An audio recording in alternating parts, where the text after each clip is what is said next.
Welcome back to the channel, ladies and gentlemen. He terrorizes Oklahoma, the diabolical story of Aaron the Plumber. Welcome back to another episode of Hood 187. In today's episode, we're diving into the story of Aaron the Plumber. Aaron Sloan, widely known as Aaron the Plumber, has found himself in plenty of internet beef since skyrocketing to fame. But what most people don't know is that long before the plumbing gigs and online stardom, Aaron had a violent past that's rarely talked about. Aaron the Plumber was born in Stockton, California, where he and his family faced many hardships. It was alleged that his mother struggled with drug addiction, while his father was a gang leader. Aaron had two uncles and grew up being close to them, with both of them having gang affiliations with the Nightingale Bloods and the Northside Gangster Crips. With strong family gang ties, Aaron had protection in every neighborhood throughout Stockton. During his teenage years, Aaron the Plumber moved with his family to North Tulsa, which is not uncommon. Many people from California have ties to Tulsa and vice versa. This connection contributed to Oklahoma's nickname, Baby Cali, as the state shares similar gang influences with California. It kind of makes sense now, based off of everything that we've seen in the just 1 minute of the video. Now I understand why Aaron the Plumber is somebody that portrays himself to be so aggressive. I mean, he literally has the nickname certify crash out. That's the problem with the black community, man, because it seems like the only way for you to get no rise in the community is for you to somehow, some way be violent to an extent.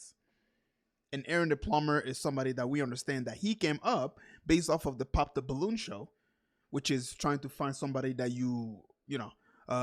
that you match with. But the one thing that kind of kept him in the spotlight is the fact that he is kind of picking fight with everybody that he pretty much come across. It's wild, man. Aaron the Plumber attended Central High School while in Tulsa and is believed to be affiliated with the 46th Street Piru Bloods. It's alleged that he was involved in conflict with the 46th and 49th Boston Avenue neighborhood Crips. Rumors also circulated that Aaron the Plumber had put hands on numerous members and even spun their block. The photos of him posted up in the 40s show ties to 111, 42, 44, 46, and 49 neighborhood Crips. From what I can tell, the location where the picture was taken is territory claimed by the 49s. But Aaron would be quoted saying that if he saw an op without a gun, he'd either put his weapon away or hand it off to someone else so they could run a fade.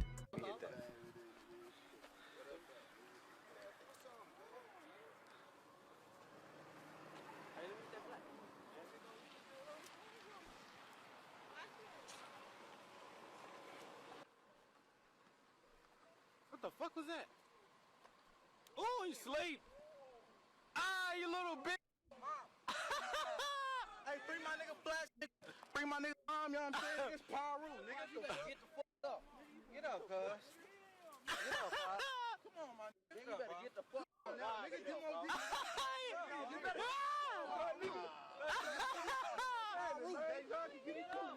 So this is pretty much his history. I dead ass thought that he was, he put a character in front of the camera just so he can stay in the spotlight. But it seems like it goes way back before he even became famous. And guess what? It's working out because every time he comes up on my feed, he's getting ready to fight somebody. Oh, hey, this nigga fucking sleep, y'all. Hey, he got knocked though. Yeah, hey, you need a little doty. Get the fuck up, man. I should kick that nigga in, bro. Nah, let him sleep. Come on, bro. He's sleeping like a baby. All right, bro. Hey, this going on straight on YouTube. This ain't even 1 minute, dick. It's on, bro. Sometime during his active days as a gang member, Aaron the Plumber would get caught lacking, and an op from a hood he had allegedly attacked days before came back to settle their beef. Aaron was standing outside of a house, smoking and hanging out. That's when a car circled the block.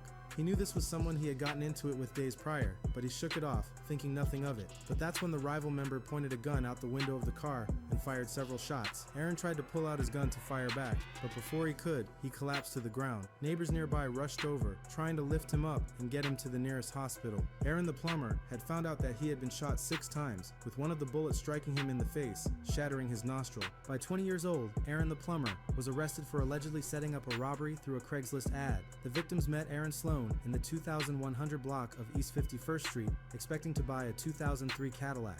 One of the victims reportedly found the car on Craigslist. After meeting up with Aaron, the seller, going on a test drive and deciding to purchase, a masked man walked up to them and reportedly pointed a gun while demanding money. The suspect allegedly took a wallet, an iPhone from one of the victims, and the other victim ran away from the scene. Both eventually got away and called the police. A witness later reported that Aaron had watched the suspect sneak up behind the victims, and after the robbery, Aaron and the suspect reportedly ran off together, with police saying that Aaron also called dispatch to report the incident. Aaron the plumber was then later identified in a police lineup, after which officers arrested him for 1 count of robbery with a dangerous weapon in concert. He was then taken to the detective division for questioning. In Tulsa, there's growing speculation that Aaron may have cooperated with the police during the interview, with rumors suggesting this might be the reason he eventually returned to Stockton. But after serving time in prison for a series of crimes, Aaron walked out with a new mindset. He had been caught up in gang life for years, even continuing to gangbang while behind bars. But when his sentence finally ended and those prison gates opened, Aaron knew deep down he didn't want to go back to that life. Still, leaving it behind wouldn't be easy.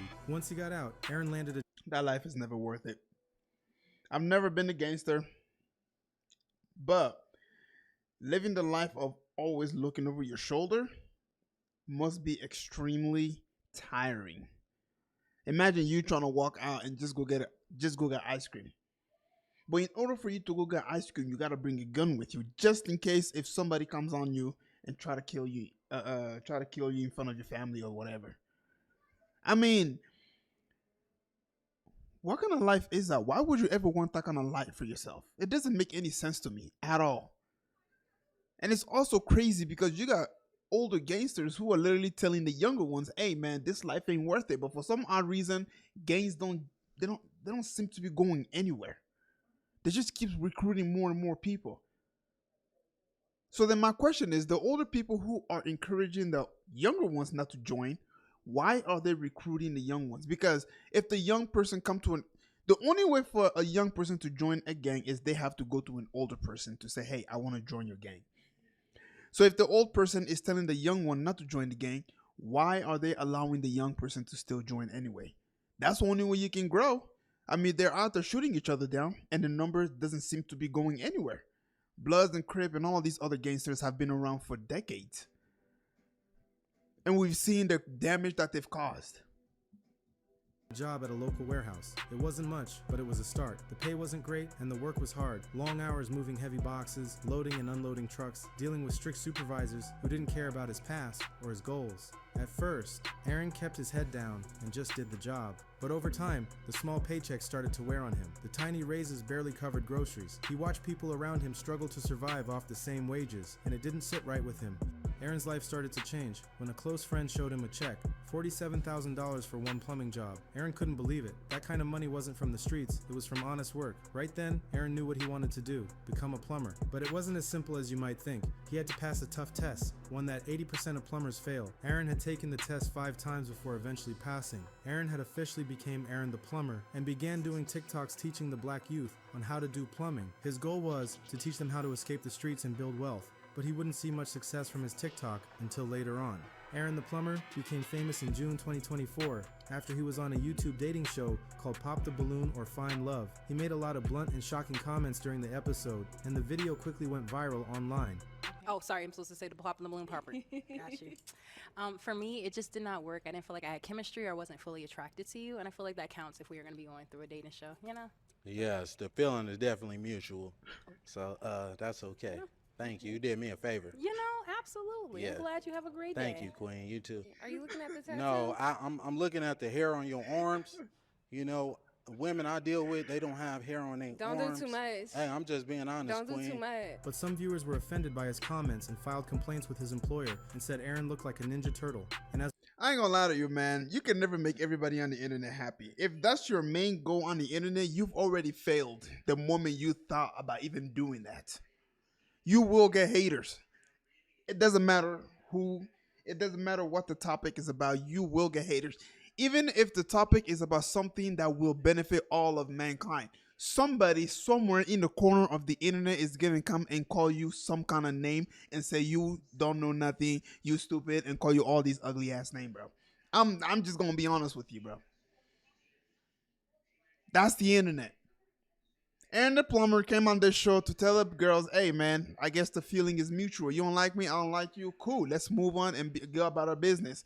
Somebody in a corner of the internet got offended by that, even though they weren't even on the Pop the Balloon. I guarantee you, these girls probably didn't even comment on the episode.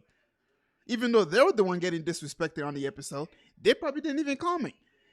But you got some random ass dude or random ass girl somewhere with no life decided to just go on the episode and say, I don't like the way he approached these girls. Who cares what you think? As a result of all the hate, Aaron lost his job as a plumber. But instead of getting angry, Aaron leaned into the jokes and started trolling back. And that's another problem that I really, really don't like. How is him rejecting these girls on the Pop the Balloon got him fired from his job? Actually, probably because they knew exactly where he worked, and then so they decided to, throw a lot of hate comments and stuff like that at the company. So, yeah, I could see that happening. Released videos dressed like a Ninja Turtle to mock his haters. After that, Aaron the Plumber decided to go all in on content creation. These days, Aaron pops up on all kinds of YouTube channels. Aaron is known for being messy and not having a filter, which often ends with him fighting with other creators. But this controversy only fuels his online presence, keeping him in the spotlight. His fans would even pull up on him begging to run a fade with him. You want to catch a fade? Get off that light, then. Go. Catch a fade, Catch a then. fade, then. Get out the car, then. Catch a fade, Hey, no free then. fades. You want to catch a fade? What a Hey, hold the phone. You want to catch a fade? But most of his haters still see him as a sucker, even though Aaron the Plumber is down to pull up anywhere in the US to catch a fade. Now that Aaron the Plumber has fame, a lot of people in Tulsa are trying to take it from him, calling him a snitch and threatening him if he comes back. But Aaron the Plumber replied to anyone who had something to say about him, telling them to stop acting like he wasn't really active when he was in Tulsa. He made it clear he's not worried, saying he can't wait to come back. Aaron the Plumber is someone who came from rags to riches and really showed the world that you can be a gangster and a plumber. But what might stop his fame is his ego, because Tulsa is known for being deadly. So Aaron the Plumber might just lose his life if he pulls up on the wrong YN. See, he's been given the opportunity to stay off. He's been given the opportunity to stay off the street. But some people just have such high ego that they just can't help it. They have to pull up. They have to show their haters that, they're about business or they're a certified crash out. And that might be his downfall. That might be the reason why he gets unalive. Who knows? But all I'm saying is he's in a position where he can make something good out of himself. He's got the spotlight, so he can make something good. But instead, based off of the comment that we just got done seeing that he posted on X, seems like he wants to go back. That might be the last time he ever goes back to that state. I don't know though. Thanks for watching another episode of Hood. Anyways, thank you for stopping by. If you made it this far, man, please don't forget to leave a like and sub. And yeah, later.